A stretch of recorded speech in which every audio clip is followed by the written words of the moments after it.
Naaresto ang dalawang drug suspect at nakumpiska ang tinatayang mahigit 100 at 50,000 pisong halaga ng shabu sa magkahiwalay na operasyon sa Lanao del Norte.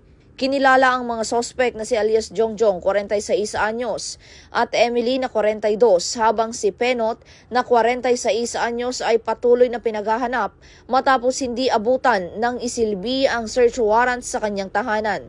Ayon kay Police Colonel Leo de Leon Suwa, Lanao del Norte Police Provincial Director, naaresto sina Jongjong at Emily sa bypass operation sa Purok 1, San Juan, Baroy, kung saan nakumpiska sa kanila ang 20 grams ng shabu na nagkakahalaga ng mahigit 100,000 piso, drug paraphernalia at 500 pisong marked money. Samantala, 200 gramo ng shabu ang nagkakahalaga ng mahigit 13,000 piso at drug paraphernalia ang nakuha mula sa bahay ni Penot sa Purok 3, Labuay, Maigo.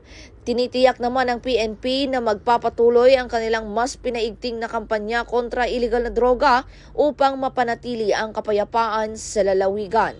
Ito ang bagong PNP para sa bagong Pilipinas, serbisyong mabilis, tapat at nararamdaman.